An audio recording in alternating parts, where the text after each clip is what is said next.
Bismillahirrahmanirrahim. Ta'lim ta'lim. Sampai mana ini?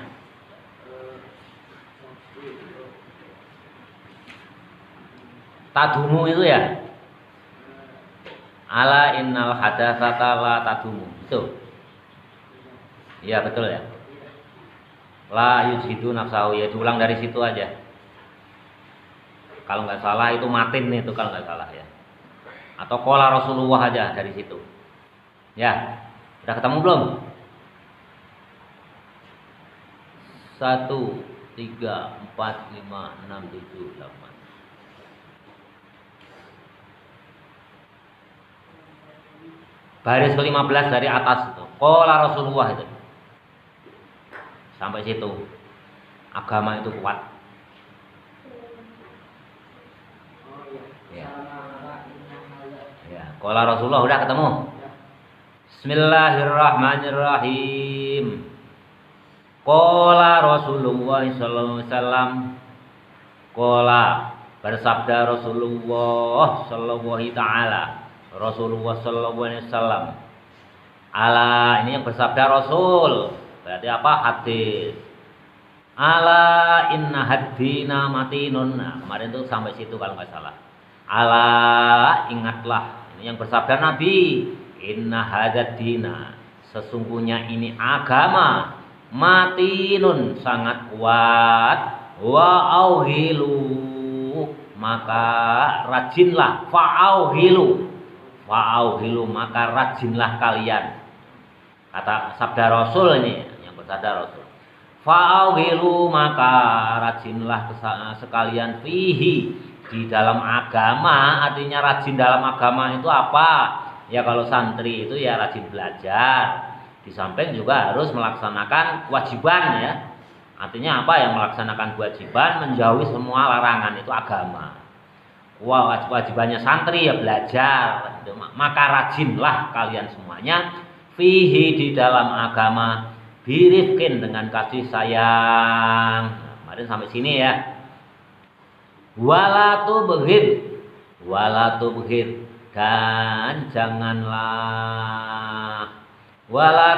dan janganlah benci, dan janganlah kalian menelantarkan, lebih tepat lah. Wala tubghid, dan janganlah benci atau kalian menelantarkan ala nafsaka, atas dirimu sendiri, ibadatillahi ta'ala, ibadah kepada Allah Ta'ala. Artinya apa? Ya gara-gara kalian itu ibadah pada Allah Ta'ala, beribadah, melaksanakan kewajiban sunnah-sunnahnya, tapi kamu itu jangan tetap harus birifkin, dengan kasih sayang. Artinya ya, jadi harus imbang. Jangan mentang-mentang santri rajin, sholatnya terus malam terus-terusan, baca Qur'annya terus-terusan, murojaahnya terus-terusan. Itu harus menyayangi diri kamu sendiri, badan kamu, supaya apa? Imbang, supaya badannya ini nggak sakit. Ini di atas sudah Bapak jelaskan ya. Fa innal mumbita, maka sesungguhnya orang yang fa innama mumbita, sesungguhnya orang yang kehilangan kekuatan di punggungnya. Fa innama mumbita, maka sesungguhnya orang yang kehilangan kekuatan di punggungnya. La ardon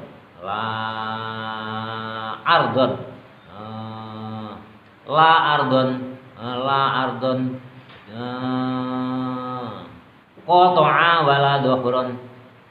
Fa innal mumbita, maka sesungguhnya orang yang kehilangan di punggungnya, la ardon, tidak di bumi, qata'a, yang melebihi. Artinya memang bahasa taklim ini bahasa yang tata bahasanya itu ya kurang begitu bagus ya. Jadi kadang-kadang maknanya itu ya sulit kita mengerti.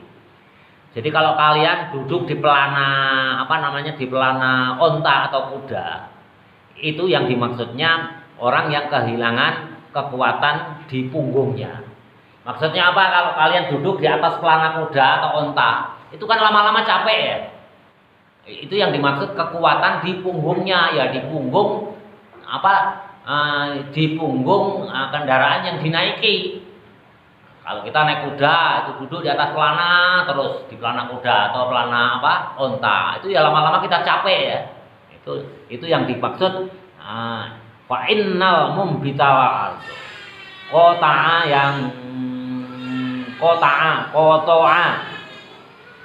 Koto'a melebihi wala dohron, dan tidaklah ada wala dohron, dan tidaklah ada di punggung. Di punggung itu yang wala dohron dan tidaklah yang ada di punggung itu namanya pelana. Apko itu kuat selama-lamanya. Jadi kalau maksudnya, kalau kalian duduk di pelana kuda, di pelana onta, itu kalian tidak akan kuat duduk selama-lamanya. Ada masanya kalian itu capek. Maksudnya gitu. Fa innal mumbitala ardo koto'a wala dohron abko. Maksudnya itu. Wa qalan nabi dan bersabda Nabi sallallahu alaihi wasallam. Nah, walaupun ini sabda Nabi ya, ini keluar aslinya, bahasanya itu kan biasanya mudah dipahami ya Nabi itu. Tapi ya kadang-kadang keluar aslinya bahwa Nabi Muhammad itu orang Arab. Keluar aslinya. Kadang-kadang itu tata bahasanya itu kurang jelas, sulit kita pahami. Wa qalan nabi dan bersabda Nabi sallallahu alaihi wasallam. Nafsuka dirimu matiyatuka itu menjadi kendaraanmu. Kan susah, ini yang bersabda Nabi. Nafsuka matiyatuka, dirimu itu yang menjadi kendaraanmu. Ngerti nggak? Nabi bersabda dirimu itu yang menjadi kendaraanmu. Yang menjadi kendaraanmu, jadi ya artinya apa ya? Kendaraan untuk mencari ilmu. Dirimu itu menjadi kendaraanmu sendiri untuk dalam rangka mencari ilmu. Maksudnya itu. Nafsuka dirimu matiyuka, menjadi kendaraan untuk dirimu sendiri. Farfuk, maka farfuk. Ini kata-kata dari kata-kata rifki juga. Farfuk, maka kasihanilah dirimu biha, dengan kamu itu menjadi kendaraan. Artinya apa? Kalau belajar juga jangan berlebihan. Kalau puasa juga jangan berlebihan. Itu. Nah, kalau kira-kira nggak enak badan ya jangan puasa. Itulah kata-kata Nabi ya, sabda Nabi, dirimu itu menjadi kendaraan dirimu.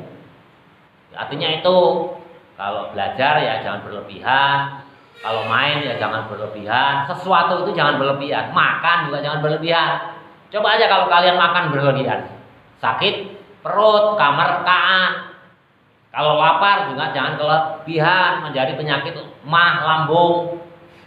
Itu namanya kalian itu, dirimu itu menjadi kendaraan bagi dirimu sendiri. Ini sabda Nabi. Ini bahasa asli orang Arab itu ya itu. Tapi kalau hadis-hadis Nabi, sabda Nabi pada umumnya kan mudah dipahami. Bismillahirrahmanirrahim.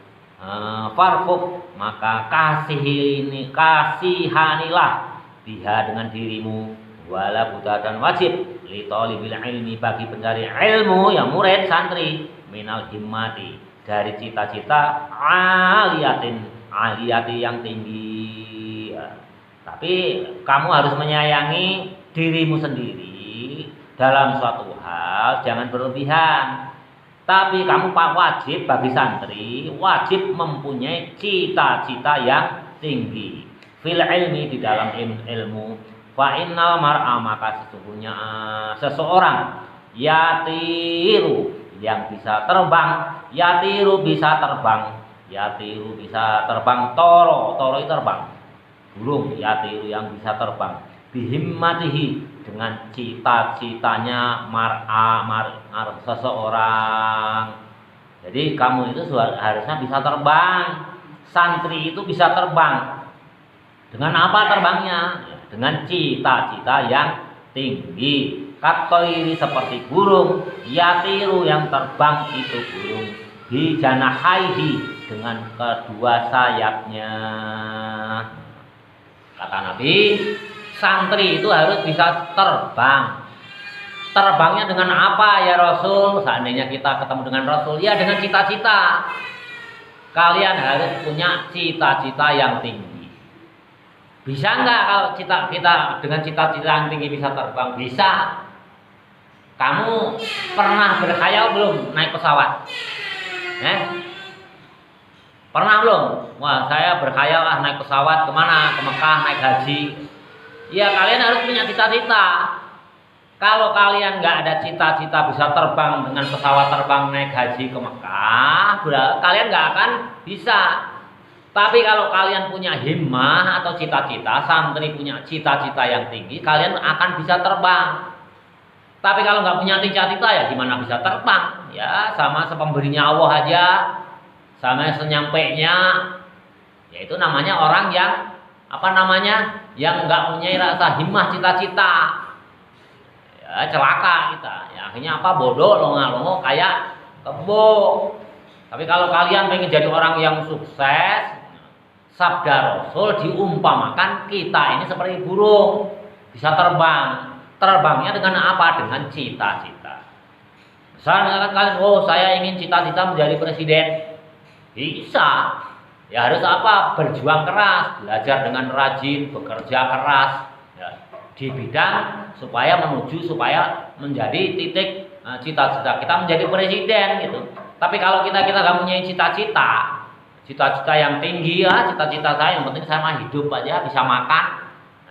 Bisa makan, yang penting hidup. Ya kayak orang gila itu. Ya, orang gila itu yang penting nggak punya cita-cita. Nah, ada lagi orang yang bodoh. Nah, orang yang ahmak. Kalau orang Arab disebut ahmak. Pokoknya yang penting saya bisa hidup aja lah. Ya artinya ya? Orang peminta-minta juga yang penting bisa hidup. Orang pengangguran juga hidup, tapi hidupnya ya kayak gitu. Tidak dihargai oleh orang lain. Tidak punya apa-apa, tidak punya kedudukan, makan pun kadang-kadang ketemu, kadang-kadang enggak. Ya. Tapi kalau cita-cita tinggi ya, makanya kita itu sebagai santri dituntut untuk mempunyai cita-cita yang tinggi. Sesuai dengan pepatah, kun himatuka fis suroya, wala takun himatuka fi rijlika. Gantungkanlah cita-citamu setinggi langit. Nah, kalau nggak tercapai setinggi langit bagaimana? Ya minimal setinggi bulan. Kalau nggak setinggi bulan nggak tercapai, ya minimal setinggi ke luar angkasa sana. Ya di tempatnya pesawat itu terbang kurang lebih 1000 kaki dari permukaan darat. 1000 kaki kurang lebih berapa itu? 7000 meter, 7 kilo. Kalau nggak tercapai ya bawahnya dikit lah. Di tempat mendung berada itu kira-kira 5000 kaki atau kurang lebih 4 kilo ya, 4000 meter dari bumi ini udah ada mendung gitu. Makanya kalau pesawat itu terbang harus di atas mendung. 7000 meter atau 10.000 kaki ya. Itu udah nggak ada mendung. Kalau nggak ada mendung itu anteng. Tapi kalau banyak mendung masih di 5000 kaki itu masih ada mendung. Geronjal. Kayak kita jalan ya, di jalan aspal ada legokan duduk gitu. Nah, kalau mendungnya itu sangat besar. Yang istilahnya itu mendung yang sangat disertai dengan angin yang kencang itu itu bahaya. Ya pokoknya badai mendung di sana itu pesawat itu bisa terguling, itu bisa tergelincir, bisa terbalik, bisa jatuh itu. Makanya harus minimal setinggi pesawat terbang lah, di 7000 kaki 7000 meter. Kalau yang pas 5000 meteran itu masih ada mendung. Kalau nggak tercapai ya di bawahnya dikit. Kalau nggak tercapai lagi ya setinggi pohon kelapa. Makanya pepatah Arab, kun himatuka fis suroya, setinggi bintang suroya. Bintang suroya itu dengan matahari aja tinggi bintang suroya. Ya, bintang suroya di atas matahari lagi, setinggi-tingginya. Kalau nggak tercapai ya paling nggak setengahnya lah. Wala takun himatuka fi rijlika. Kalau cita-citamu hanya setinggi kaki, kalau nggak kecapek, duk langsung jatuh. Ya kamu ya jadi orang pengangguran, kesana kemari mengharapkan belas kasihan orang lain, nyari sendiri juga susah. Ya. Nunggu orang yang memberi. Namanya itu kan apa ya? Nggak ada nilainya lah. Padahal apa? Nah, sabda Rasul, khairun nas anfa'uhum linnas. Nah, sebaik-baik manusia adalah yang memberi manfaat pada manusia lainnya. Untuk apa kalian menjadi tokoh yang luar biasa, banyak harta, tapi kalau tidak bisa memberikan manfaat pada orang lain, yaitu tidak termasuk umat Rasul yang terbaik. Tidak termasuk orang yang terbaik. Gitu. Makanya khairun nas anfa'uhum linnas. Jadi banyaklah dalil-dalil yang mendukung. Termasuk sabda Rasul, ya, kalian hanya punya cita-cita yang tinggi supaya bisa terbang kayak burung. Ya, coba kalau kalian nggak punya cita-cita yang tinggi, nggak bisa pergi ke Amerika Serikat atau ke Rusia, ya. Terbang. Makanya harus punya cita-cita. Bismillahirrahmanirrahim. Seperti terbangnya katoiri yatiru bijanahaihi. Katoiri seperti burung yatiru yang terbang bijanahaihi dengan kedua sayapnya. Qala Abu Thayyib, berkata Abu Thayyib. Abu Thayyib itu ulama Mesir. Ini Abu Thayyib ini juga seorang ulama yang luar biasa, min ba'dil auliya. Min ba'dil auliya, ini generasi tahun 1800-an lah. Nah, kalau enggak 1900 awal. Beliau itu Syekh Abu Thayyib di Mesir sana, itu ulama, seorang wali. Itu di tangannya itu ada sensornya. Ini barang halal atau barang haram itu bisa mengetahui. Nah, itu namanya karomah. Suatu hari muridnya yang bernama Sayyid Muhammad Alawi Al-Maliki, itu ulama besar di Mekah. Beliau muridnya Syekh Abu Thayyib, pergi ke Mesir mau menghadap ke gurunya Syekh Abu Thayyib ini. Bersamaan waktu ada seseorang yang menghadap ke Syekh Abu Thayyib bawa buah mangga. Orang Mesir bersamaan ini Sayyid Muhammad. Sayyid Muhammad ini yang mengarang Simtud Duror. Simtud Duror itu semacam Al-Barjanji, ya. Ini biasanya dibaca oleh orang-orang Betawi. Orang-orang Betawi itu di sana. Itu bersamaan dengan tetangganya Syekh Abu Thayyib bawa buah mangga. Menghadap ke Syekh Abu Thayyib. Begitu buah mangga itu diberikan kepada Syekh Abu Thayyib. Jadi itu tunjuk itu mangga itu. Yang ngasih siapa? Tetangganya. Tunjuk. Dari jari-jarinya Syekh Abu Thayyib itu memancarkan air.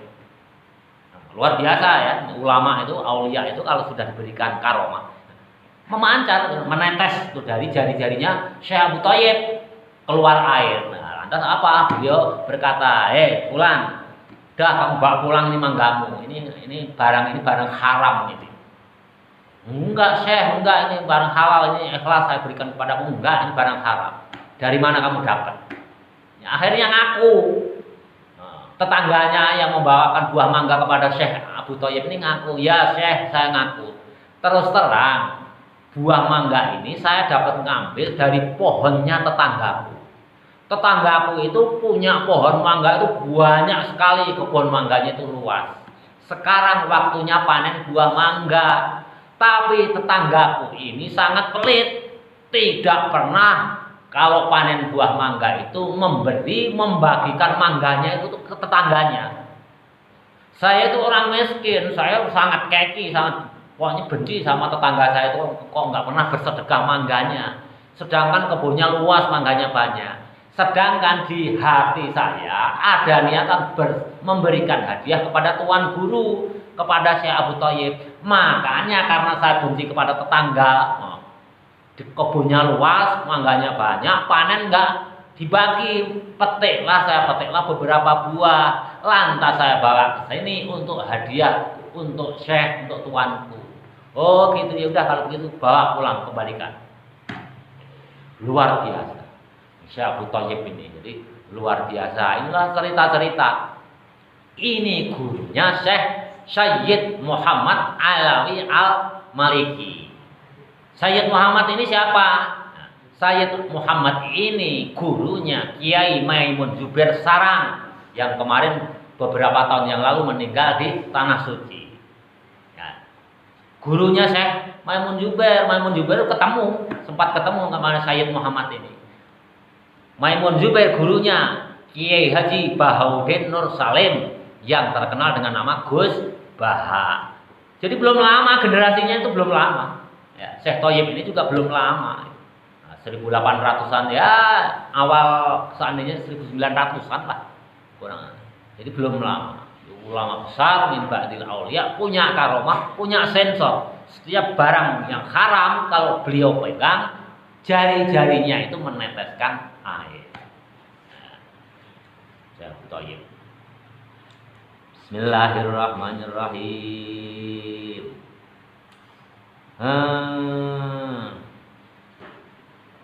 Qala Abu Thayyib, berkata Abu Thayyib, ala qadri ahlil azmi, atas ala qadri ahlil azmi, atas ukurannya orang yang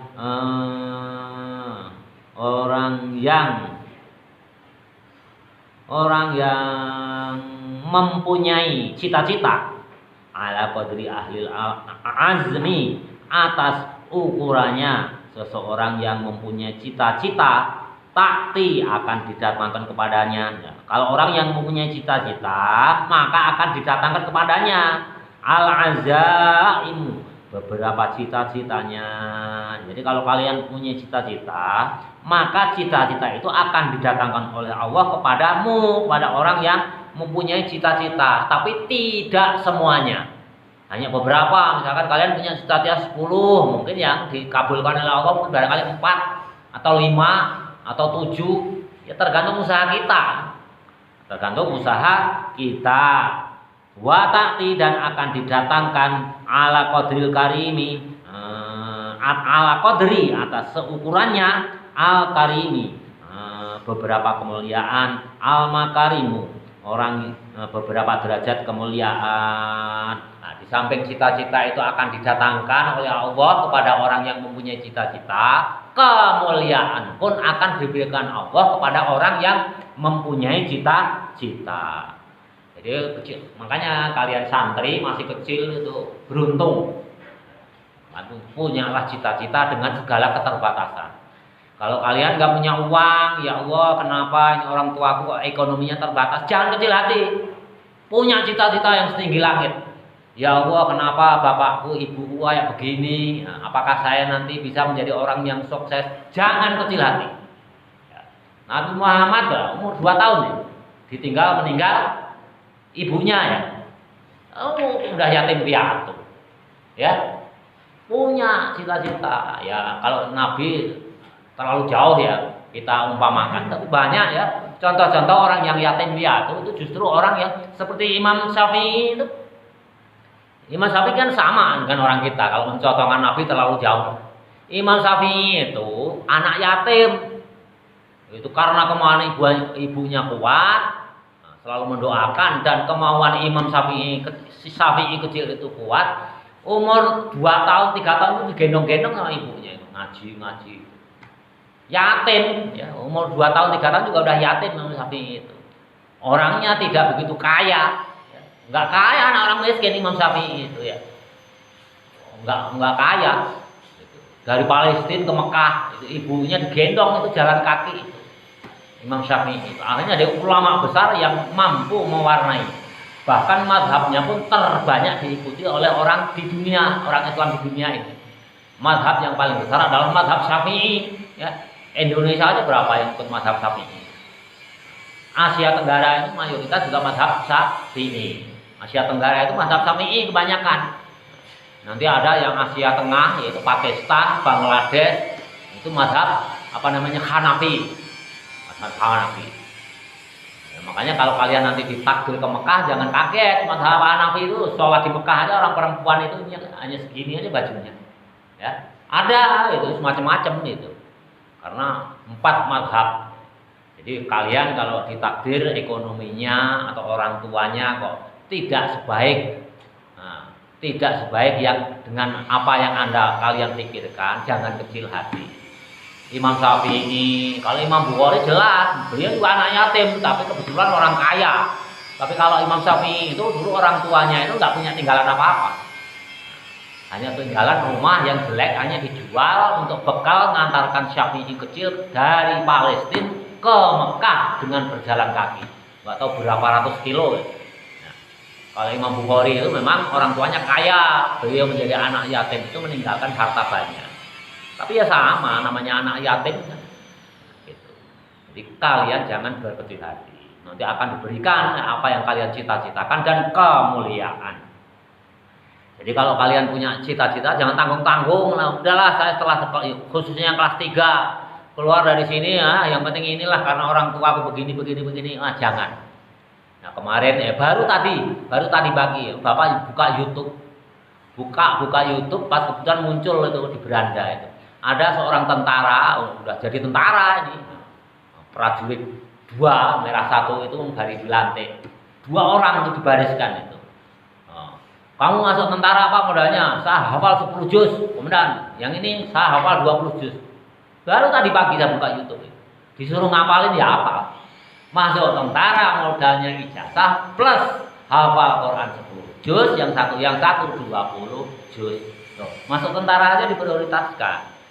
Jadi kalau kalian merasa nggak punya, kurang beruntung di bidang ekonomi atau kondisi orang tua, rumah tangga, jangan kecil hati. Kesampaikan itu justru menjadi pemicu bagi kita untuk mempunyai cita-cita yang tinggi. Jangan khawatir, Pak Fakih saya nggak punya modalnya, ini itu banyak sekali jalan di pondoknya Ustadz Hadi Hidayat aja banyak yang gratis. Hanya syarat-syaratnya apa Bapak nggak tahu itu, coba kalian cari tahu. Banyak yang gratis itu. Kalau kalian mau datang ke sana, kalau tekad gede, yang penting saya punya ongkos pergi ke sana, ya, daftar ke sekolah, gratis semua itu, sampai baju-baju pun dikasih. Ustadz Hadi Hidayat itu dari tingkat TK sampai dengan tingkat SMA yang Bapak tahu. Nggak tahu perguruan tingginya udah ada atau belum. Ya, yang gitu itu kan jalan bagi kita. Kalau kalian punya cita-cita tinggi, yang penting saya punya ongkos ke Bekasi, udah berangkat aja. Yang penting sampai sana kalian jangan khawatir nanti pulangnya gimana. Kalau kalian udah biasa pergi ke masjid, ya udah datang ke masjid, yakin banyak yang mau ngasih. Seandainya di antara kalian itu ada tekad yang kuat, nggak punya bekal, banyak yang ngasih. Ya kayak siapa Pak Rohmin Dahuri dari Cirebon ke Jakarta, nggak punya saudara, nggak punya kenalan, tidur di masjid. Nggak punya modal apa-apa, anaknya tukang nelayan laut. Akhirnya tekad yang kuat, cita-cita yang banyak menjadi menteri kelautan. Kalau cita-citanya tinggi dan banyak, saya anaknya orang yang miskin, ini itu kurang beruntung dalam rumah tangga, udahlah senyampainya aja, salah besar. Kesempatan kalian mumpung belum terlanjur, bangkitkan himmahmu ya, cita-citamu itu setinggi langit. Bismillahirrahmanirrahim. Wa ta'zimi mana ini? 5 baris dari bawah ya. Wa ta'zimu dan diagungkan fi aini sogiri di dalam ainun itu apa sih mata, fi aini sogiri. Wa ta'zimu dan diagungkan fi aini sogiri di matanya orang yang kecil, siwaruho yang kecil cita-citanya, wa tasburu maka kecil fi ainil adimi di mata orang yang besar, al-ado ima yang bisa menjadi orang besar. Jadi artinya apa? Kalau kalian itu ya di mata orang kecil, kalau kalian itu cita-cita kalian besar, itu maka kalian yang orang kecil itu bisa menjadi besar.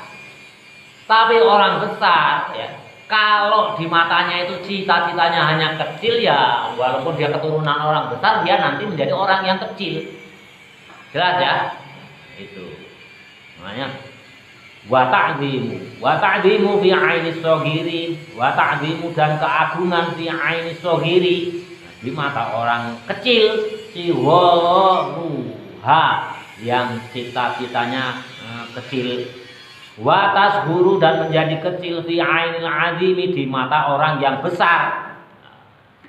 Al-azimu maka menjadi orang besar. Jadi walaupun kalian orang kecil, tapi kalau cita-citamu besar maka kalian akan menjadi besar. Artinya itu.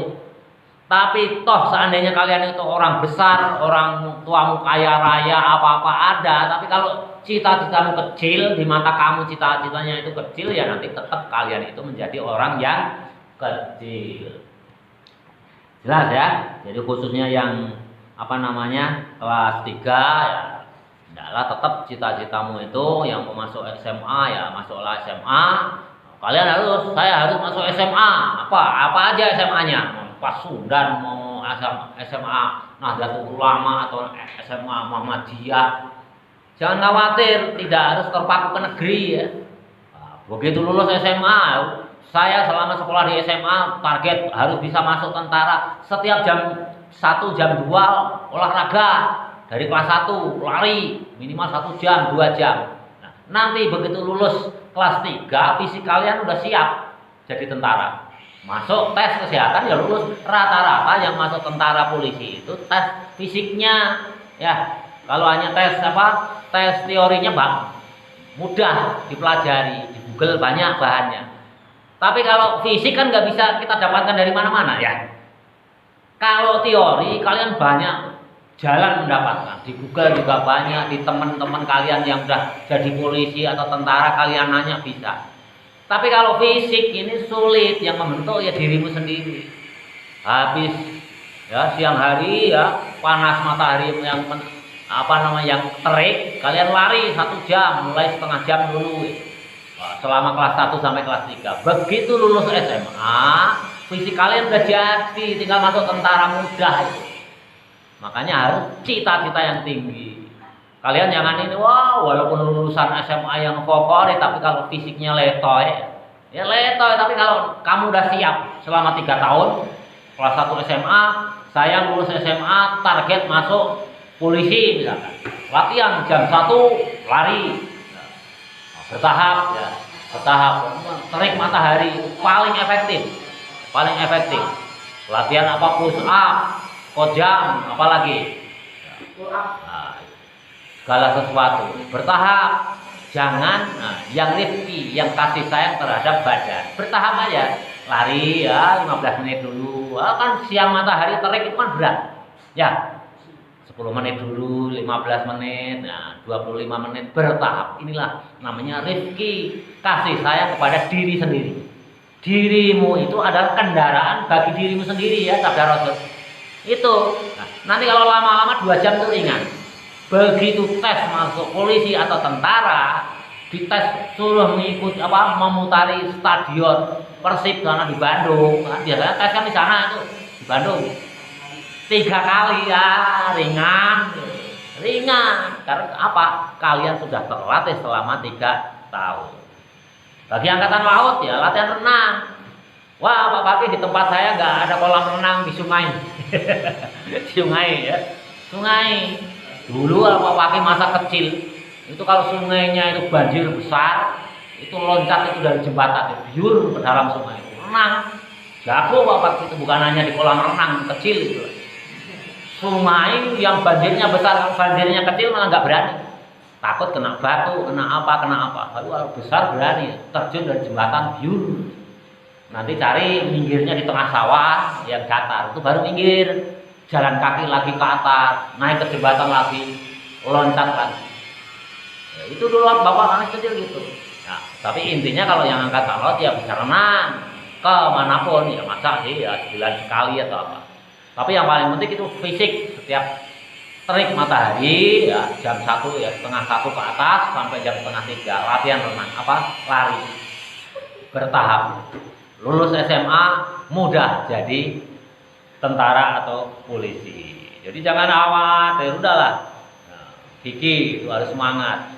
Lulus SMP, lulus SMA, masuk ke polisi atau ke tentara. masih ada peluang. Jadi jangan aduh saya anak orang miskin, ya udah seperti di taklim ini. Nah, walaupun orangnya anak orang kaya, orang besar pun kalau di mata kalian cita-cita itu kecil, ya kalian akan menjadi kecil.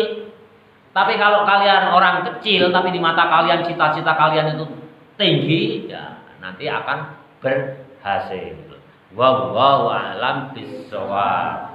Alhamdulillahi mil al-mizani wa muntahal ilmi wa mablaghur ridha wa jinatal arsh. Alhamdulillahi mil al-mizani wa muntahal ilmi wa mablaghur ridha wa jinatal arsh. Alhamdulillahi mil al-mizani wa muntahal ilmi wa mablaghur ridha wa jinatal arsh. Walhamdulillahi rabbil alamin.